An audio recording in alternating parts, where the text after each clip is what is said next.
नमस्कार मित्रांनो, तुम्ही नुकतेच LLB पूर्ण केली आहे का? आणि आता AIB ची म्हणजे ऑल इंडिया बार काउन्सिलची एक्झाम देणार आहात का? तर हा व्हिडिओ पूर्ण बघा. पूर्ण तुम्हाला स्टेप बाय स्टेप सगळ्या गोष्टी सांगणार आहे. चॅनलवर नवीन असाल तर सबस्क्राईब करा, लाईक करा. तुमचे या संदर्भात काही प्रश्न असतील तर कमेंट सुद्धा करा. मित्रांनो, पहिला भाग आहे AIB परीक्षा म्हणजे का? मित्रांनो, AIB परीक्षा ही बार काउन्सिल ऑफ इंडिया आयोजित करते. ही बार काउन्सिल ऑफ इंडिया पूर्ण देशभरामध्ये घेते. ती प्रत्येक LLB पास झालेल्या विद्यार्थ्याने द्यावी लागते, कारण त्यानंतरच तुम्हाला ॲडव्होकेट म्हणून प्रॅक्टिस करण्याचा हक्क मिळतो. मित्रांनो, ही परीक्षा ओपन बुक असते. यामध्ये MCQ प्रकारचे प्रश्न असतात. मित्रांनो, एकूण 100 प्रश्न असतात. प्रत्येक प्रश्नाला 1 गुण असतो. निगेटिव्ह मार्किंग नाही. 40 गुण मिळवणे आवश्यक आहे. म्हणजे पासिंगचा क्रायटेरिया आहे 40 मार्क आणि यासाठी आहे 3 तासाचा वेळ. मित्रांनो, सिलेबस मध्ये काय ते आपण बघूया. मित्रांनो, AIB मध्ये सिलेबस मध्ये 19 प्रमुख विषयांवर आधारित असतो.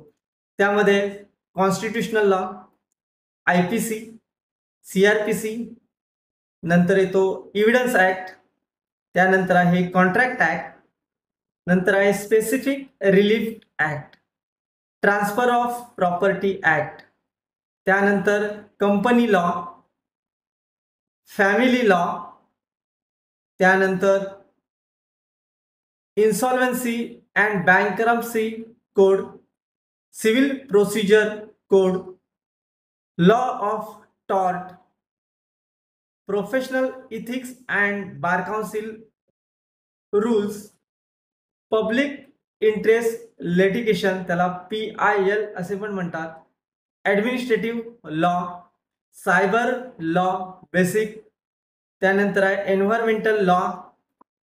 मित्रांनो, त्यानंतर आहे legal maximise and constitutional amendments.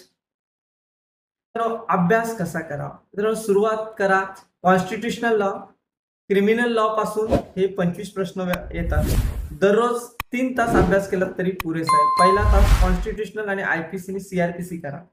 दुसरा तास एव्हिडन्स, कॉन्ट्रॅक्ट, CPC घ्या. तिसरा तास नोट्स आणि MCQ प्रश्नांवर थोडा भर द्या.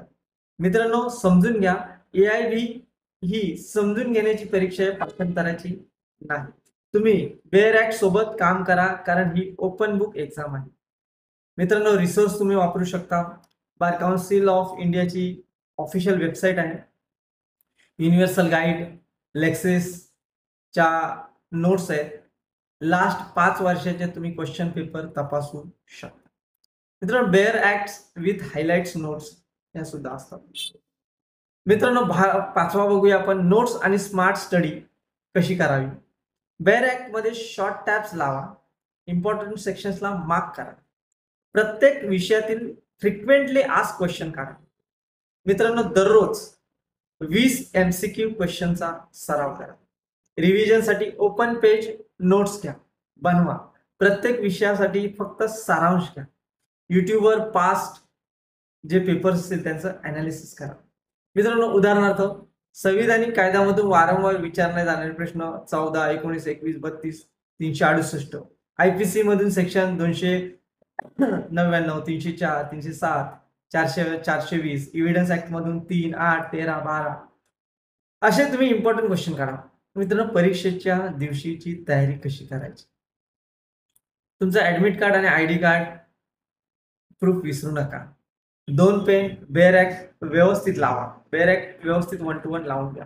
प्रश्नपत्रिका सोडवताना इझी क्वेश्चन्स आधी सोडवा, कारण तुमचा तिकडे वेळ जास्त मग खर्च होणार नाही. वेळेचे नियोजन करा. प्रत्येक 30 प्रश्नांसाठी 45 मिनिटं ठेवा. निगेटिव्ह मार्किंग नसल्यामुळे प्रत्येक प्रश्न अटेम्प्ट करा. येत नसला तरी तो अटेम्प्ट करा. मित्रांनो, बार काउन्सिल ऑफ इंडियाची एक्झाम देताना तुम्ही ॲडव्होकेट म्हणून आयुष्यात पहिला पाऊल टाकणार आहात. बार काउन्सिल ऑफ इंडियाची एक्झाम पास झाल्यानंतर तुम्हाला ॲडव्होकेट म्हणून आणि प्रॅक्टिस करण्याचा पूर्ण अधिकार मिळतो. अशाच मित्रांनो, व्हिडिओ आवडला असेल तर लाईक करा, शेअर करा. या संदर्भात तुमचे काही प्रश्न असेल तर कमेंट सुद्धा करा आणि चॅनलला सबस्क्राईब करायला विसरू नका. खूप खूप धन्यवाद.